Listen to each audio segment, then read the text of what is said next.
5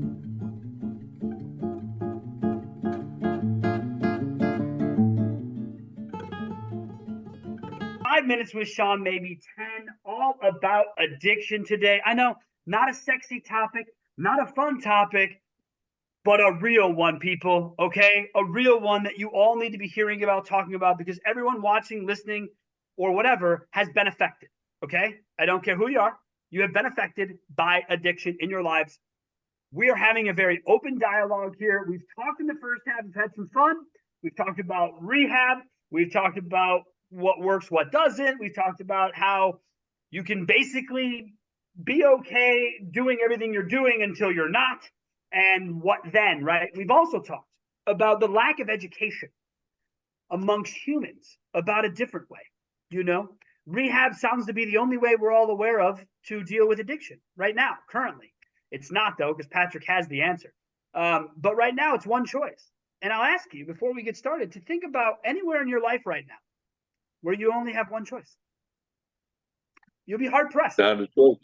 You'll be hard-pressed to find many places. Even our shitty political system has two, okay? So even that, and that's all. That was all I'm saying. All right, easy on the DMs. Not a political discussion. I'm just trying to prove a point. So in the second half, we're going to get into a couple of things that are important to me. One, you've heard us now if you watched the first episode. And if you haven't, stop watching this episode and go back and watch it. If you were listening, you heard us mention and drop the word prehab a lot. That is Patrick's book. That is Patrick's baby, for lack of a better term. This is Patrick's life's work right now. Patrick, how did we get here? What led Patrick to prehab? That's a good question, and I stumbled across it. I really wasn't looking for it. I got sober myself. I became a counselor, and I ended up working at a university after spending time in treatment centers and DUI courts and other stuff like that. And for me, I was fine with all that. That was good enough for me. And I used 12-step models and any model I can, CBT models, all the models I can get my hands on to prepare people to recover. I can't get anybody to recover for them. I don't really coach them. But I present stuff to them that allows them to start to really, I like the way you say it, create room for choice. You only got one choice. It's not a choice. And that's what addiction is. One way to put addiction is it's loss of choice. And it's very sad and it's tragic. And a lot of people die and everybody scratches their heads. And it's like, there's got to be some way to get under this. And that was always in the back of my mind. So when I got to Kennesaw State University, they asked me to do the prevention class and do the counseling and assessment for all the AOD issues and present stuff to the different parts of the university, like the Greeks and the athletes and all that kind of stuff. So I did that, and as I was doing my research, I started to see how ineffective it was and how hard it was to measure. And I did, literature review. And if you look around at some of the people who write about this stuff for a living, they have never seen any evidence of any prevention program working ever under any circumstances. And that's going to irritate some people because they think they're very effective.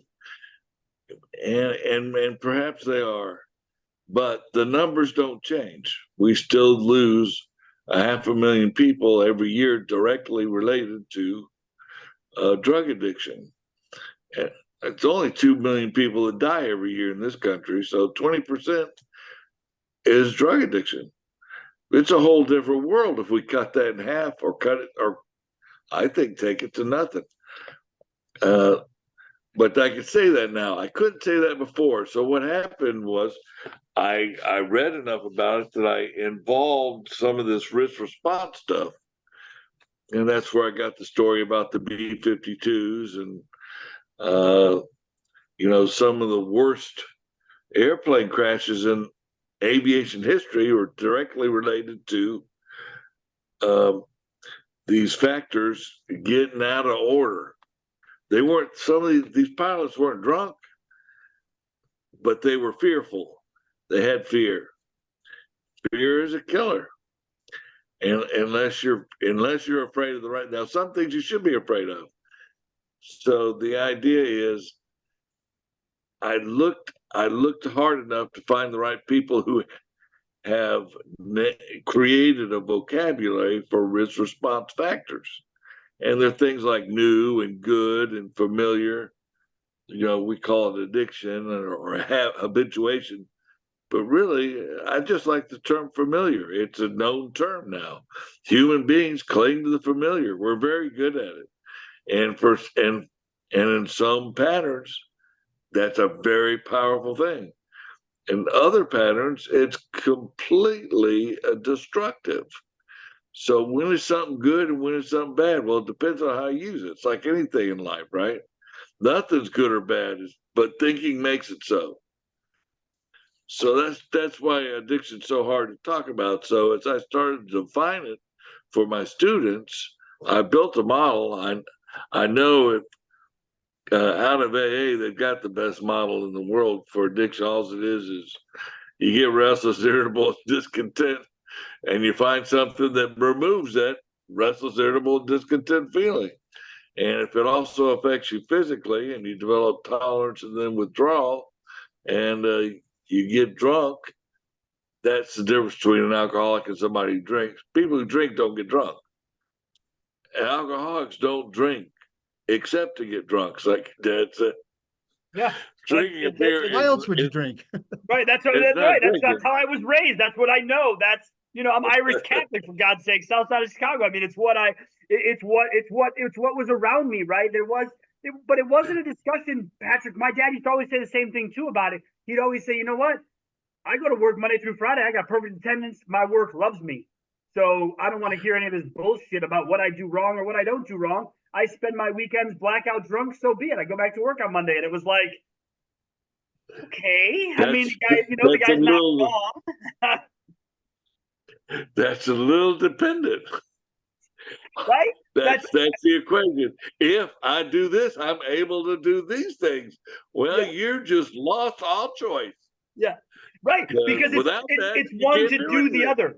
Yeah, it's like you're going to work and your reward is blacking out drunk. So it's like, I did my job and I get to reap the rewards of it, and it's like, okay, again, it's tough, because again, I'm all about a good buzz. I'm not going to lie to you. I don't really, whether it's working out or what, there's all kinds of ways to get them. And just, mine is mine. So, all right. So you came across Prehab basically dead set on a better way to do business. Is that the basics here? Yeah, I ditched the whole program, made a new program, found a way to score it, which was a small miracle in itself. And then wrote a book about it. And we had a lot of fun doing it. This is over a 5-year period. It ended badly because I got to the point where they wanted to publish. We all wanted to publish something about it, but we didn't really know what I'd found. So I just kept at it. And after a while, they said, if this is what you're going to do, and it's going to take you another year to do it, we wish you success. So I left and wrote my book. And when writing my book, I finally found it. I knew something was wrong because the statistics I was generating, the data I was analyzing is implausible. It wasn't like I was hitting the bullseye. I was hitting the center of the atom in the bullseye repeatedly at a molecular level. I was getting scores nobody else gets, and if I show them to them, they laugh. So I looked at it, and I finally found a way to analyze the data. It's like what I've been missing is most of the students were telling me they never go to stage 2, 3, or 4. So I was able to make a little matrix, and that's when it dropped out. And that's when the information became clear. And it's like now suddenly it's like, well, if they're not going to use their risk factors as I have them laid out, then how are they using them? And they told me we're just using them between 0 and 1, stages 0 and 1. So I was like, well, if I was using these factors between 0 and 1, how would they be organized? It was very simple. It took me about 20 seconds to fix that, because it's all built on you try something new. Obviously, that's stage 0, or stage 1. And if you habituate, it's going to be in stage 0, which happens to be the high benefit column, the way I set up the test. So anyway, what I'm trying to say is the difference between 75% of the population and the other 25% is they have the exact same risk response factors and different patterns. That's it. That's what the difference is. Why isn't everybody an alcoholic? Was my question. And in my mind, anybody could be an alcoholic. Why aren't they? Why don't they get drunk? Why don't they drink to get drunk? Yeah, I'll never understand that.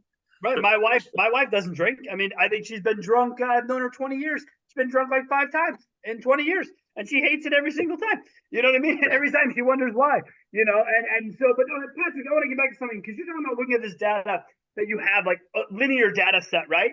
And you're sort of implementing a time decay to that data set by saying, over this period of time, this is where everyone falls out, or the majority of people are falling out in stage 2.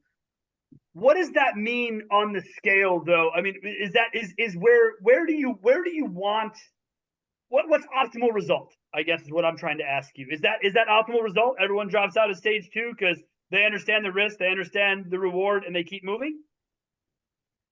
Most people do exactly that. Okay. They will experiment, they go to 1. And if they have a good time, a good enough time, if you get laid in 1, you're never going back to 0. Oh, that's good.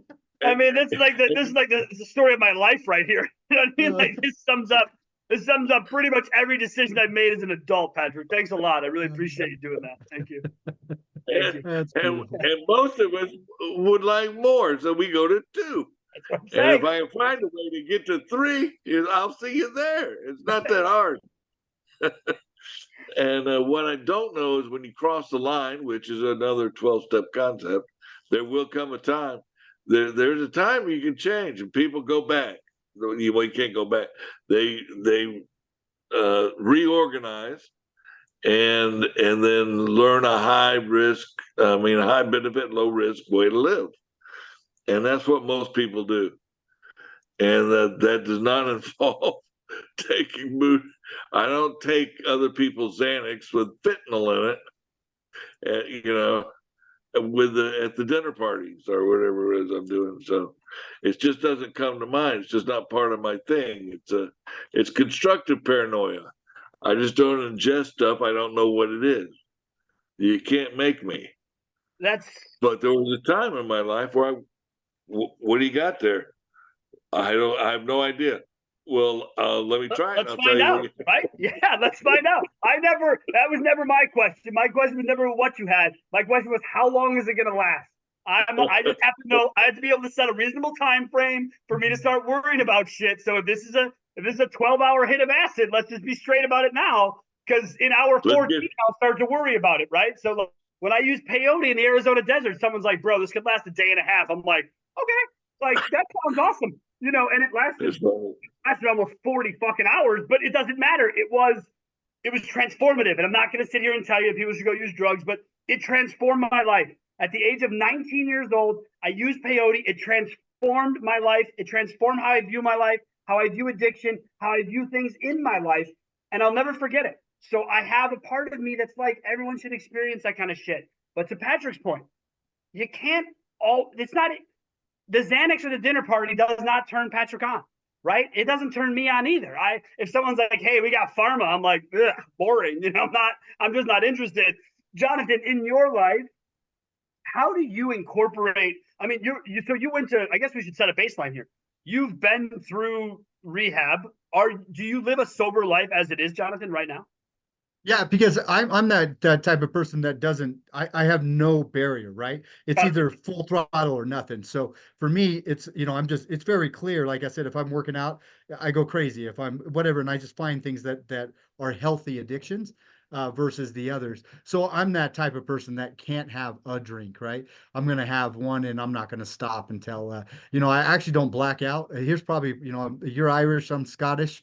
There's Yeah. something about us that we can just keep going and going. I don't get hungover. I don't Yeah. black out. I don't forget things. I am perfectly made to drink. So I don't, right? If that makes sense. I'm so good at it, I don't do it, is what I tell people. But I, there, I I drank think my allotment. I already met my goal there. So Yeah. that's yes. it. I took care of the alcohol companies a long time ago, so there's no reason to fulfill that anymore. I think there's something that's really important when we brought up that there was only one option. I think that's a mistake because there's only one option for those who are on such the far end of the spectrum.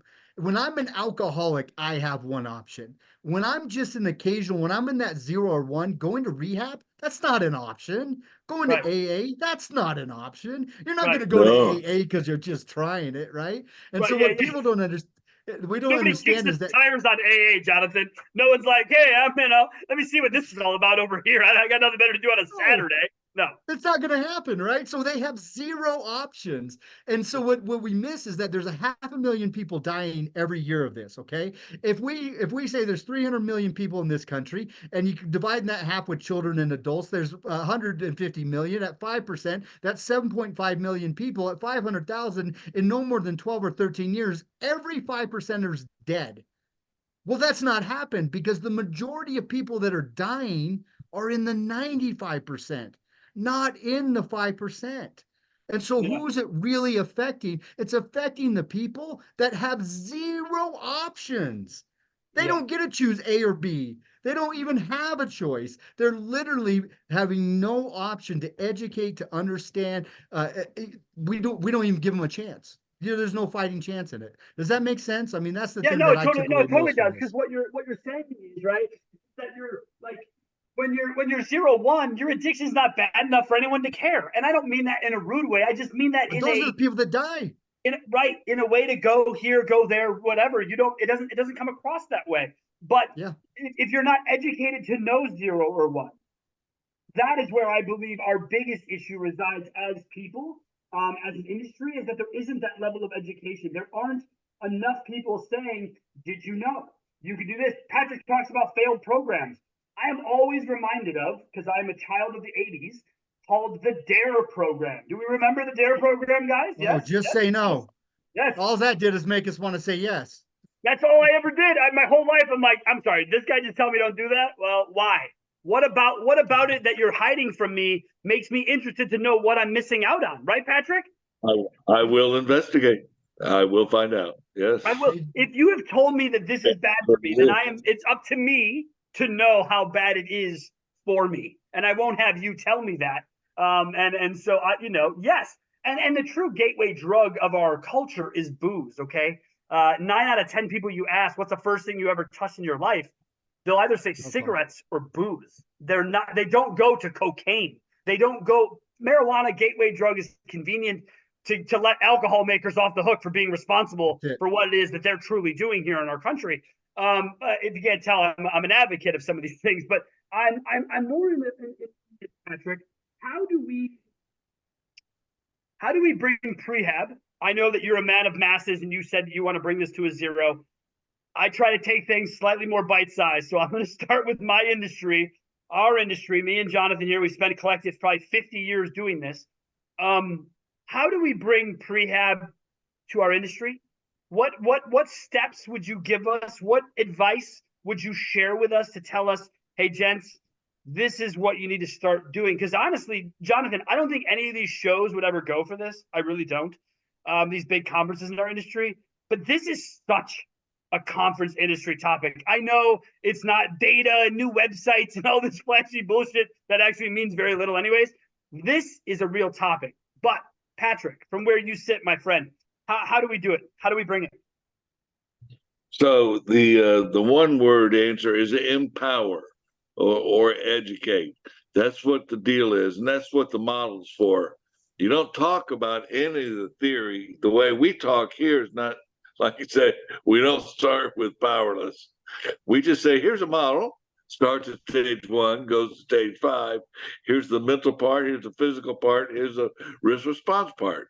Here's how you know if you are addicted or not, or anybody you ever meet. I'm not talking to, so it's impersonal.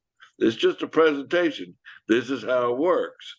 Now, at the end of that, you can say, where were you? Where are you? Where will you be? And you have a measurement over time that tells you uh, what you need to do, or it also tells you about your environment and what they need to do, and how you can allow them to be responsible for them and not you, which is another harmful part of that's like the guy who wrote the book, Carl Hart, was it Carl? No, it's the guy, it's the professor up there in Princeton, and he's a heroin user. He's a recreational heroin user. He likes it.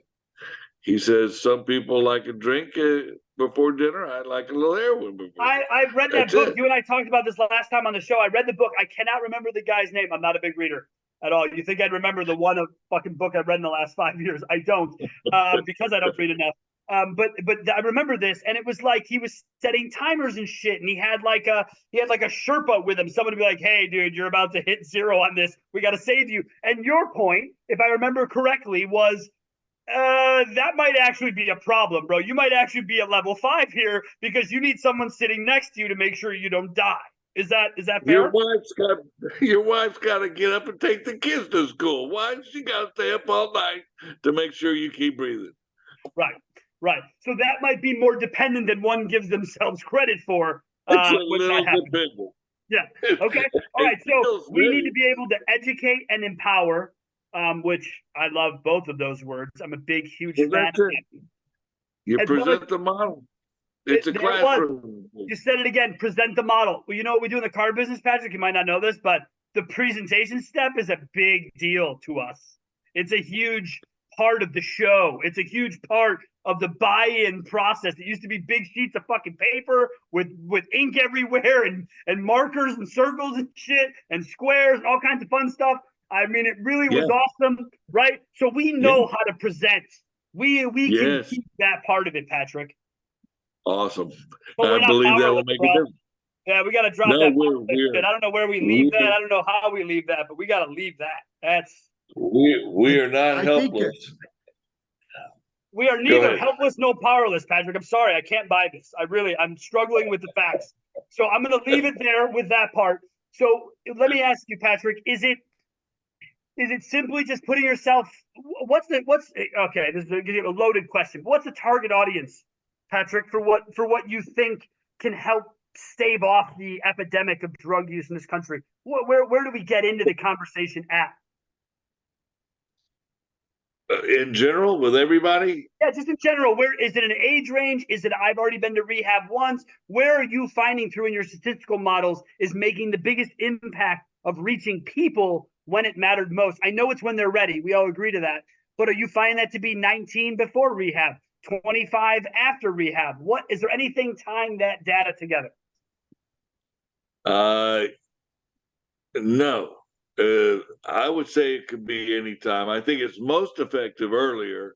So in the high school to college freshman years is when it's a developmental, it's a development problem. So you want to address it during the time of the most development, and the change between, as you know, between 14 and 18 is unbelievable.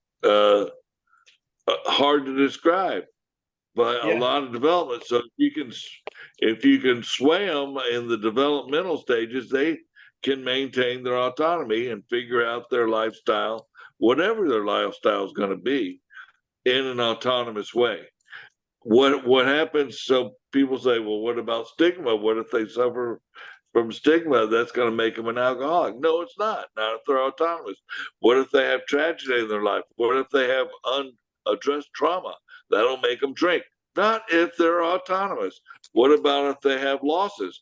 They're going to, it's life. They deal with it.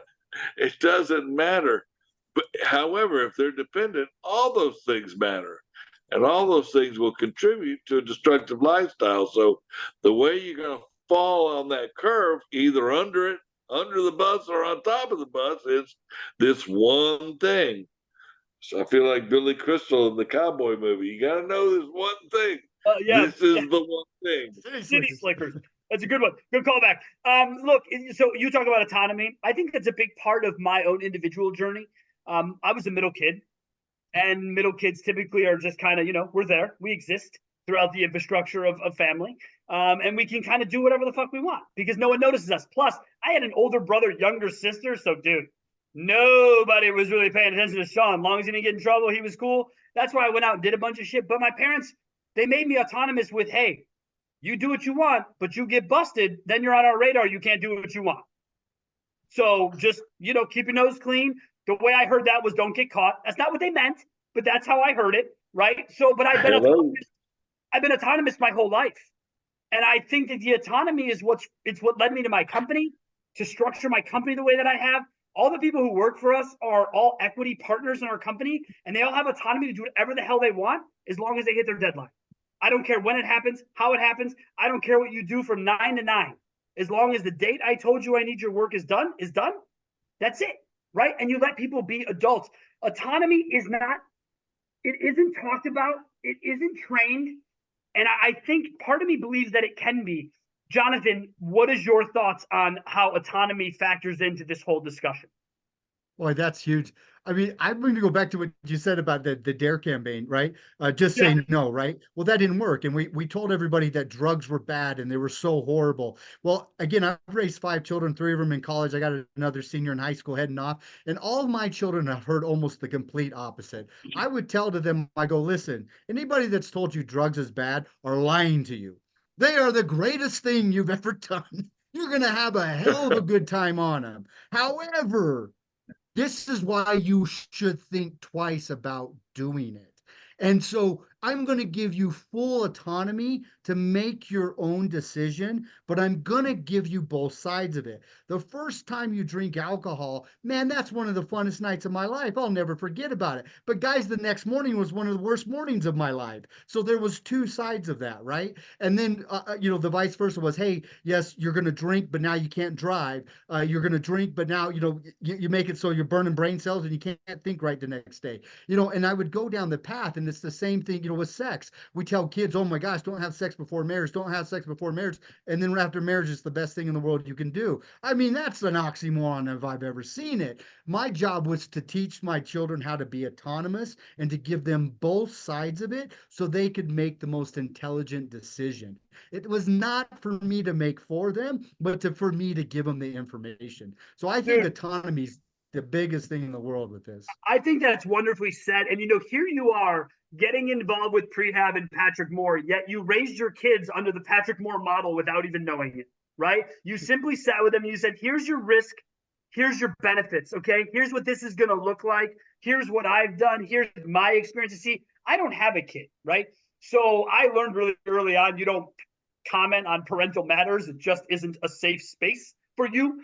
So I don't. All right, fine. Big enough. Don't care.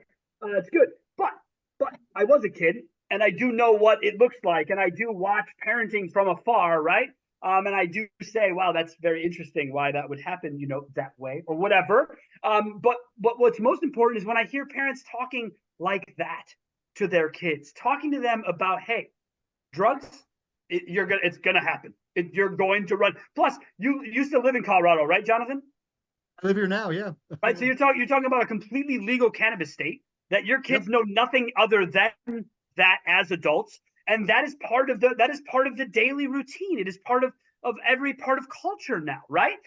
Instead of saying death is befitting of drug addicts and whatever else, how about, yeah, you're going to do this, but like you said, you educated them on what could and was most likely going to follow those. Now, have you had honest discussions with your kids, Jonathan, about what they've done? Has there been those discussions? Dad, I did get drunk. Dad, I did get high. Dad, I have dabbled. What have those come back around to you within these discussions of your kids?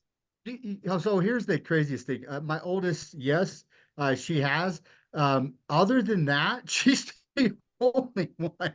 I've had a hell of a lot of success with it because they're like, hey, look at you, Dad. I don't want to end up like that, but no, in all reality, like I really did, want to give them an understanding of both sides of it, but I never lied to them and said it wasn't fun, right? I never Right. lied to them and said, hey, these weren't some of the best things that you could do in this circumstance. And so, yes, my oldest has drank, has smoked marijuana, and and she makes those decisions. And hey, that's completely fine by me, and we're okay with that. And then on top of it, I just always want to say, hey, be safe, be careful. Anything you let me know. Definitely don't drive drunk. Never go with somebody who says they're okay to drive because they're an alcoholic like me. We think we're okay to drive. We've drove a million times drunk. Don't let us Yeah, talk no. you into that. You know what I mean? So No, I've I been able to do. have those I conversations know with them. exactly what you mean. I mean, my wife, before she was my wife, she was my girlfriend, and I drank 6 nights a week, 12, 15 pints of Guinness a night at the bar, drive 45 minutes home. It was just the way that it was. And one night I did it. And all of a sudden I'm driving down the road and I start, man, the fuck has happened? I started to lose the peripherals. And I thought, I think we pushed it too far today, bud. So I happened to see a huge house party going on in this big ass neighborhood outside of my drive home. And I just sort of pulled my car in between cars that were parked. I got out and I just put my head against the back of my car and I was out. And I was out. And my phone had been ringing. I woke up and it was my girlfriend, now wife. She called me, left me a message, said, I got the weirdest feeling right now, but you're in trouble and I need to be there to help you. And I thought to myself, holy shit, like this just happened, right? Someone is connected, seeing me for who I am. I'm in this spot. Everyone else was, every time you left a bar, someone would throw me their keys, right? You were that guy. You were the guy that was going to, a pack of Camel Lights and a Gatorade, bro. I can get you anywhere. Okay. Like literally, I can get you anywhere. That was a terrible response. It was a terrible attitude. And it was done in a selfish way. Right. And I noticed that when she had been concerned about me, that it wasn't about me anymore. Right. My actions now had consequences for her. Here I am on the side of my car in some neighborhood. She doesn't know where I am. She doesn't know what's happening. She hasn't been able to hold me for hours. That is not right. Right. That is my risk. That is my benefit. This is what I need to figure out.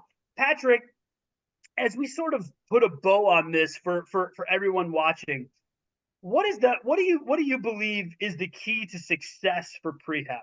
Like what makes it successful? What part of it is the easy, not the easiest, but like the most relatable piece that people should just start with this and then grow from there? Well, I've got, I do, I ask the students, I get their scores. And if their scores change, I can see, well, there's this guy or girl had a reaction. I was a 3. I am a 3. I'd like to be a 0. Well, that's a before and after. That's a change. So they got new information and they were able to apply it in a quantitative way, in a counting way. And I've seen other programs get in. I've seen that happen. And that's where I got the idea from. I think I just took the idea to the next level. And then I also asked them a couple of questions. Oh, Patrick, mute. Somebody's calling him again. Someone's calling Patrick Moore again. Patrick, you're on mute. Oh man, he's going too. He's going. Patrick, mute. They're going to get a lecture on humans. So the idea is, to answer your question, students experience change and they have an explanation for their questions and they've created choices. They've got room. It's not, they can choose their own destiny. They can be the best in the car business and start other dealerships and bring in new technology and be leaders in the community, and a whole bunch of, on and on, run podcasts and all that kind of stuff. And it's a beautiful thing to see people thrive and do the best they can and get rewarded for it. That doesn't happen to the dependent people. They get close and then they lose it all, and then they get close and they lose it all, and they get close, they lose it all. How many times can you do that and not blow your brains out? I mean, Everybody's puzzled. My kid was, yeah, it's a nasty cycle, right? It really is. And I think that's what we're talking about here. So to me, what it starts with is setting a baseline, right? It's taking yourself through the prehab exercise. Where do you fall? What exactly, what stage are you in? Where are you? And then what do those stages mean to you now? What will they mean to you later, right? I think that's the really, really important part. Yep, that allows them more. It's a working model. It's an empowerment model, and you get to experiment with it. Try it, see what happens, or not. Experiment. This is music to my ears, man. I love this shit. Jonathan, let's close it out. You brought us together. First of all, is this everything you hoped it would be, Jonathan, when we first started talking about the podcast? Absolutely. I had a feeling that I've talked to Patrick, now getting a chance to talk to you and watching all your other shows. I knew that you would be able to help us out a ton with this. I think what you have to realize is that he'd already said it, and we live in a day and age where, like, with the video and everything else like that, like, it's almost not okay to change your mind. And people will say, well, you used to say and you said this and stuff. With new information, everybody is allowed to change their mind. If I didn't know something before and I had an opinion on it, and now I have new information, I have a new opinion. Let's give people the information so they can change their mind about this.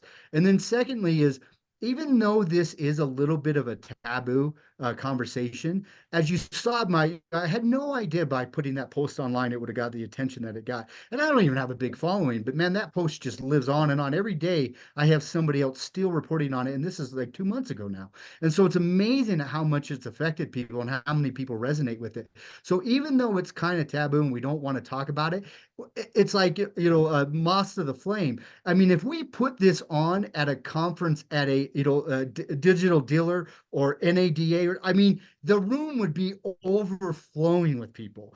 Everybody would want to be there to learn about it, to take the model, to find out where they fall. They'd want to take it home to their family. They'd want to give it to their kids. It would spread like wildfire because, like I said, we're all so enthralled by it, and we're just being controlled by cigarette companies, by alcohol companies. I'm sorry, they're going to beat these things down. They don't want us to know because they're worried about the 5%ers. Look, guys, the other 95% are still going to drink. They're just going to do it responsibly. They're still going to smoke. They're just going to, you know what I mean? They're just going to do it with a little bit more information so they can have maybe a little bit different opinion and a heck of a lot wiser, healthier life, is what I would probably say.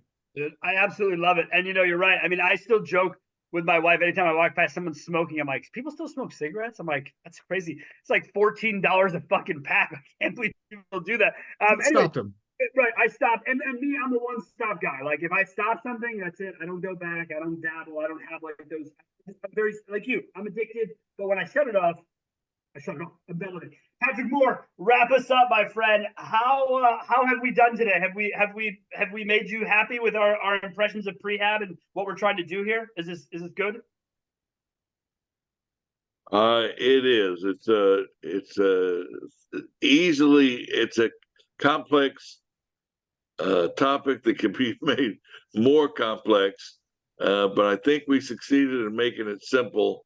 And if I remember back to that initial post that Jonathan did and it was successful with, there's a lot of people on that post that just said, whatever you do, count me in. They sounded like some GMs were in there and some managers and some sales managers and some guys. So I think if we're in touch with those guys and we're in touch with some conferences that I think I need this. This is my barrier. I like this vertical way to look at it. So it's time well spent for me, and I thank you. Well, thank you, man. It's all because of kind of what you started with me a while back and taking the time to explain it. And you're right, it is complex, but when simplified, for people, I think it's also easy, right? Risk, response, autonomy. And to explain those words to you is enough. And once we do that, we can walk you through it. Jonathan, if there's anything I can do to help you support in any of those things you might do, I would tell you to look into what's required to submit for Vegas in October for Digital Dealer. And I would say to look at doing it with, either Patrick or just yourself with Patrick's map and talk through it. Whatever it is, there's a way I can help you, way I can support. I try not to travel anymore for work. I try to keep it to personal, but I'm down to help support you damn near any way I can, man. Thank you for making the post.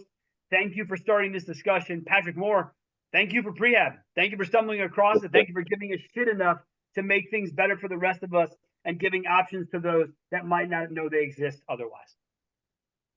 You rock. All right. Guys. Thanks a lot. Patrick. Have yourselves a great week. Sean. I know it's been a heavy couple of weeks on the show, guys. I know. Guess what? Next week, I'm going to lighten up, but it's still going to be on a really shitty topic. All right. Thanks a lot. Have yourselves a great week and join us next week for the show. See you next time.